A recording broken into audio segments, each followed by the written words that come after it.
So ഇന്നത്തെ നമ്മുടെ topic നമ്മുടെ രാജ്യത്തിന് ഫുട്ബോൾ ഡെവലപ്മെൻറ്റ് ഒന്നും വേണ്ടേ. Welcome back to SSV tech blog channel.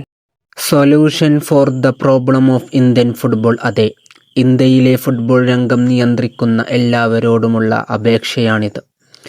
എങ്ങനെയെങ്കിലും ഫുട്ബോൾ ആരംഭിക്കൂ. രാജ്യത്തിനിപ്പോൾ മുൻപത്തേക്കാളുപരി മത്സര ഫുട്ബോൾ ആവശ്യമുള്ള സമയമാണ്. ഞങ്ങളെ ഇഷ്ടപ്പെടുന്ന കുടുംബത്തിനും ആരാധകർക്കും വേണ്ടി ഫുട്ബോൾ തുടർന്നും കളിക്കണമെന്ന് അതിയായി ആഗ്രഹിക്കുന്നു. എന്നാൽ അതിനു സാധിക്കാത്തതിൻ്റെ ദേഷ്യവും നിരാശയും ഇപ്പോൾ ആശങ്കയായി മാറിയിരിക്കുന്നു. ഞങ്ങളുടെ ഈ ആവേശവും സത്യസന്ധതയും ഫുട്ബോൾ നിയന്ത്രിക്കുന്നവരിൽ നിന്നുമുണ്ടാകണമെന്ന് അഭ്യർത്ഥിക്കുന്നു. കുറച്ചു നാളുകളായി ഇരുട്ടിലകപ്പെട്ട ഞങ്ങൾക്ക് അല്പം വെളിച്ചം പകരണം, താരങ്ങൾ സംയുക്ത പ്രസ്താവനയിൽ കുറിച്ചു. സൂപ്പർ താരം സന്ദേശ് ജിങ്കൻ ഒരു കാര്യം വ്യക്തമാക്കുന്നു. അദ്ദേഹം പറയുന്നത് ഇങ്ങനെയാണ്: ഇത്രയും കാലത്തെ ഞങ്ങളുടെ പ്രയത്നവും സമർപ്പണവുമെല്ലാം അപ്രത്യക്ഷമാകാൻ പോവുകയാണ്. ഇന്ത്യയിലെ ഫുട്ബോൾ ഭരണകർത്താക്കൾ ഉണരണം. എത്രയും വേഗം ഫുട്ബോൾ സീസൺ ആരംഭിക്കണം.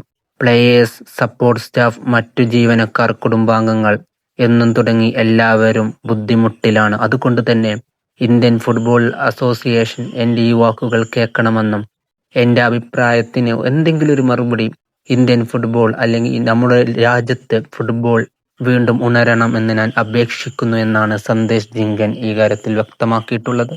നിങ്ങൾക്ക് കാര്യങ്ങളൊക്കെ മനസ്സിലായിട്ടുണ്ടാവും എന്ന് ഞാൻ വിചാരിക്കുന്നു. കുറച്ചു റിപ്പോർട്ടുകളാണ് നിങ്ങളിപ്പോൾ ഇതിനു മുന്നേ നിങ്ങൾ കേട്ടിട്ടുണ്ടാവുക. എന്താ പറയുക, സൂപ്പർ താരമായിട്ടുള്ള ജിങ്കിന് അതേപോലെ തന്നെ ഇന്ത്യൻ പ്ലേയേഴ്സ് നൽകിയിട്ടുള്ള റിപ്പോർട്ടുകളാണ്, നൽകിയിട്ടുള്ള എന്താ പറയുക അവരുടെ ആശയങ്ങളാണ് നിങ്ങളിപ്പോൾ കേട്ടിട്ടുണ്ടാവുക, നമ്മളിപ്പോൾ വായിച്ചിട്ടുണ്ടായിരുന്നത്. സോ എനിക്കിതിനെക്കുറിച്ച് പറയാനുള്ളത് എന്ന് വെച്ചാൽ നമുക്കെല്ലാവർക്കും അറിയാം, ഇന്ത്യൻ ഫുട്ബോൾ വളരുന്നില്ല, ഇന്ത്യക്ക് പ്ലേയേഴ്സ് ഇല്ല എന്നതിന് പറയുന്നവരോട് എനിക്ക് പറയാനുള്ളത് ഇത്രയേ ഉള്ളൂ.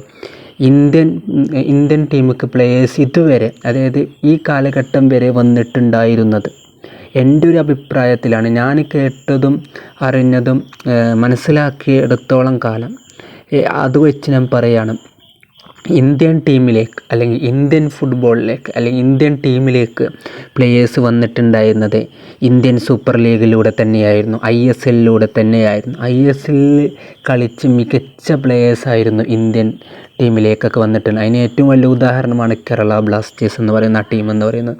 കേരള ബ്ലാസ്റ്റേഴ്സിൽ നിന്ന് ഒട്ടനവധി കുറേ പ്ലേയേഴ്സ് ഇന്ത്യൻ ടീമിലേക്ക് വന്നിട്ടുണ്ട്. അത് കേരള ബ്ലാസ്റ്റേഴ്സ് മാത്രമല്ല, ബാക്കി ISL ടീമിൽ നിന്നൊക്കെ വന്നിട്ടുണ്ട്. സോ എന്താ പറയുക, നമ്മൾ എപ്പോഴും പറയാറില്ലേ, നമുക്ക് വേണ്ടി ഒരു അത്താണി എന്നൊക്കെ പറയുന്ന, അതേപോലെ തന്നെ ഇന്ത്യൻ ടീമിൻ്റെ ഒരു അത്താണിയാണ് ISL എന്ന് പറയുന്നത്. സോ നമുക്കറിയാം, കുറച്ച് ദിവസങ്ങളിലായിട്ട് ISL നിർത്തിവെക്കണം, ISL നോക്കി നടത്താൻ എന്താ പറയുക ആൾക്കാരെ കിട്ടുന്നില്ല, ഓണേഴ്സിന് കിട്ടുന്നില്ല എന്ന് പറയുന്നിടത്താണ് ഞാൻ അതൊക്കെ നോക്കി നടത്താൻ ഇനി മുതൽ ISL ഉണ്ടാവില്ല, ഈ സീസണിൽ ISL ഉണ്ടാവില്ല എന്നൊക്കെ, ഈ വർഷം ഈ ISL ഉണ്ടാവില്ല എന്നൊക്കെ പറഞ്ഞിട്ടുണ്ടായിരുന്നു.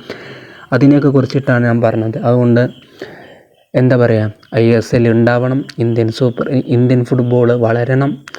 ഇന്ത്യ ഫുട്ബോളിനെ, ക്രിക്കറ്റിനെ എങ്ങനെയാണോ ഇന്ത്യ സപ്പോർട്ട് ചെയ്യുന്നത്, അതുപോലെ തന്നെ ഫുട്ബോളിനെയും ഇന്ത്യ സപ്പോർട്ട് ചെയ്യണമെന്നാണ് എനിക്കും ഈ വീഡിയോയിലൂടെ നിങ്ങളെ മുന്നിലേക്ക്, അല്ലെങ്കിൽ ഫുട്ബോൾ അസോസിയേഷൻ മെമ്പേഴ്സിൻ്റെ മുന്നിലേക്ക് എത്തിക്കാനുള്ള ഇതിനോടുള്ള നിങ്ങളുടെ വിലയേറിയ അഭിപ്രായങ്ങൾ താഴെ കമൻ്റായിട്ട് അറിയിക്കാം. ഇതുപോലത്തെ ഇൻഫർമേഷനായിട്ടുള്ള ഫുട്ബോൾ റിലേറ്റഡ് ആയിട്ടുള്ള എല്ലാ വീഡിയോസും ലഭിക്കാനായിട്ട് നമ്മളെ ഈ ചാനൽ സബ്സ്ക്രൈബ് ചെയ്ത് സപ്പോർട്ട് ചെയ്യുക. അപ്പോൾ ഇത്രയേ ഉണ്ടായിരുന്നുള്ളൂ. ഇതുപോലത്തെ യൂസ്ഫുൾ ട്രിക്സ്ഫുൾ വീഡിയോകൾക്കായി ചാനൽ സബ്സ്ക്രൈബ് ചെയ്ത് സപ്പോർട്ട് ചെയ്യുക. Okay, by.